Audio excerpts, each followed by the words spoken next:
नमस्कार दोस्तों, आपने रिसेंटली ये न्यूज़ आइटम देखी होगी और अक्सर होता क्या है कि जब न्यूज़ आती है तो उसमें कंप्लीट डिटेल्स नहीं दी होती है। पर्टिकुलरली लॉयर्स को फिर वो लॉ सर्च करने में जो है थोड़ी डिफ़िकल्टी होती है। तो मैं आपको वो जजमेंट जो ऑनरेबल अपेक्स कोर्ट की आई है इसी विषय पर वो दिखाता हूँ आपको, और उसमें क्या-क्या कहा है ऑनरेबल अपेक्स कोर्ट ने, और एंड में मैं उसकी जो है रेफ़रेंस भी दूँगा, साइटेशन भी दूँगा। तो आप बने रहिए आखिर तक और मुझे गाइड भी करते रहिए कि मुझे और किन-किन विषयों पे जो है अपने जो है वीडियोस बनानी चाहिए। धन्यवाद। आप लोगों का बहुत अच्छा रिस्पॉन्स मिला है, धन्यवाद। तो मैं सीधा ले चलता हूँ आपको इस जजमेंट की तरफ। जैसा कि आप देख ही पा रहे हैं, पैरा 1 में ही इसमें जो इश्यू इन्वॉल्व था वो था, at the core the issue is whether the offence under section 138 of the act would deemed to be committed if the check that is dishonored does not represent the enforceable debt at the time of encashment. In fact, इस case में हुआ क्या था कि इसमें जो है जो कंप्लेनेंट था उसने कंप्लेंट की थी कि अक्यूज को जो है उसने 20 लाख रुपया का लोन दिया था और उसने 20 लाख का लोन वापस न किया, बल्कि उसने चेक दिया था और वो चेक बाउंस हो गया। लेकिन in the mean time accused person ने उसको जो है कुछ पार्ट पेमेंट कर दी थी। तो जब ये केस हुआ तो तब तक उसने 20 लाख में से 4 1 लाख रुपए की पार्ट पेमेंट कर दी थी इन बिटवीन। तो इसीलिए जो है ये केस में ये बहुत ही अच्छी एक ऑनरेबल अपेक्स कोर्ट की जजमेंट आई है, जिसमें कि इनफैक्ट हुआ ये था कि जो ट्रायल कोर्ट था उसने भी अक्विट किया था और ऑनरेबल हाई कोर्ट ने भी अक्विट किया था। फिर ये आगे चैलेंज हुई थी, लेकिन ऑनरेबल अपेक्स कोर्ट ने इसमें जो है बहुत सारे जो है गाइडलाइन जो है ले डाउन की है। तो ये कोर इशू था। अब इसमें जो है इनफैक्ट ये जो एक इशू वाला कि ये भी रेज किया था कि ये चेक सिक्योरिटी के लिए दिया गया था, तो ऑनरेबल अपेक्स कोर्ट ने इस इशू को जो है रिजेक्ट किया कि नहीं, सिक्योरिटी वाला चेक भी जो है 138 के प्रीव्यू में आता है। और पैरा 16 में जो है ऑनरेबल अपेक्स कोर्ट ने जो लीगली एनफोर्सेबल डेप्ट के बारे में इसमें ऑब्जर्वेशन की है। उसमें कहा है कि the judgment of this court on post dated cheques when read with the purpose of section 138 indicate that an offense under the provision arises if the check represents a legally enforceable debt on the date of maturity.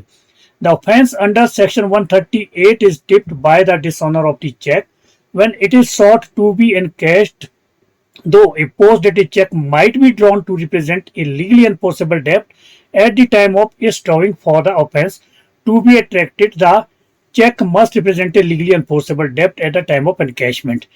तो इसमें ये हुआ था कि वो 20 लाख का उस वक्त जो डेप्ट नहीं था और चेक में जो रिप्रेजेंट था वो 20 लाख हुआ था, जबकि उस वक्त तक जो है डेप्ट कम था। तो इसीलिए जो है ऑनरेबल अपेक्स कोर्ट ने ये ऑब्जर्वेशन की और इसकी इंटरप्रिटेशन में जो है सेक्शन 56 और section 15 of the negotiable instrument act का भी रेफरेंस दिया गया है। जो 56 है वो endorsement for part of sum due है, वो किस तरह से एंडोर्समेंट करनी है, और सेक्शन 15 में डिफाइन किया गया कि एंडोर्समेंट क्या होती है। तो पैरा 29 में जो है इस जजमेंट में ऑनरेबल अपेक्स कोर्ट ने ये कहा है कि recording of part payment on cheque करनी बहुत जरूरी है। यानी कि आपका जैसे 20 लाख का चेक मिला था तो उसमें से जैसे 4 लाख मिल गई थी, तो उसके ऊपर चेक में ये एंडोर्समेंट आनी थी कि 4 लाख में मिल गया है, अब इसको जो है 16 लाख के लिए ही नेगोशिएट किया जाए।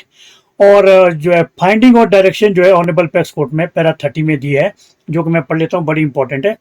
In view of the discussions above, we summarize our findings below.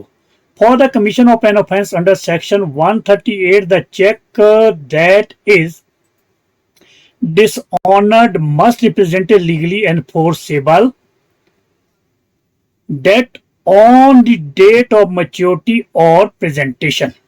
और जो सेकंड जो इसमें ऑनरेबल अपेक्स कोर्ट ने जो है इसमें ऑब्जर्वेशन और फाइंडिंग दी है, if the drawer of the cheque page a part और whole of the sum between the period when the check is drawn and when it is encashed upon maturity, then the legally enforceable debt on the date of maturity would not be the sum represented on the check. और जो इसमें जो third जो है honourable apex court ने जो observation की है और जो गाइडलाइंस लेड डाउन की, उसमें कहा है कि when a part or whole of the sum represented on the check is paid by the drawer of the check, it must be endorsed on the check as prescribed in section 56 of the act. The check endorsed with the payment made may be used to negotiable the balance, if any. If the check that is endorsed in dishonored when it is sought to be encashed upon maturity, then the offence under section 138 will stand attracted. और जो fourth बड़ी important जो इसमें observation honourable apex court ने दी है वो है, the first respondent has made part payments after the debt was incurred and before the check was encashed upon maturity. The sum of rupees 20 lakhs represented on the check was not the legally enforceable debt on the date of maturity. Thus, the first respondent cannot be deemed to have committed an offence under Section 138 of the Act when the check was dishonored for the insufficient funds. और fifth और last जो है इसमें honourable apex court ने guidelines lay down की है, the notice demanding the payment of the said amount of money has been interpreted by the judgments of this court to mean the cheque amount. The conditions stipulated in the proviso to the section 138 need to be fulfilled in addition to the ingredients in the substance part of the section. और इन सारी observation और guidelines के बाद जो है honourable apex court ने इस appeal को जो है डिसमिस कर दिया और ऑनरेबल गुजरात हाई कोर्ट का फैसला और लोअर ट्रायल कोर्ट के फैसले जो है उनको अपहेड किया है. तो ये एक बहुत ही इंपॉर्टेंट जजमेंट आई है इस इशू पे और इससे जो है काफी सारे जो पेंडिंग केसेज वो अफेक्ट हो सकते हैं अगर उसमें एविडेंस इस तरह से इस लाइन पे लिया जाए. तो धन्यवाद. उम्मीद करता हूं कि ये जो है जजमेंट आपके लिए काफी यूजफुल होगी. अब मैं आपको ले जाता हूं कि कौन सी जजमेंट है, इसका रेफरेंस पैरा है. ये जो जजमेंट का नाम है दशरथ भाई तिरकम भाई पटेल वर्सेस हितेश महेंद्रा भाई पटेल और ये 11 अक्टूबर 2022 की है और ये इसका जो है क्रिमिनल अपील नंबर 11 है और इसका जो टाइटल 11 है. आप चाहे तो इसको इंडियन कानून.org से भी डाउनलोड कर सकते हो और डायरेक्ट ऑनरेबल अपेक्स कोर्ट की जजमेंट से भी कर सकते हो.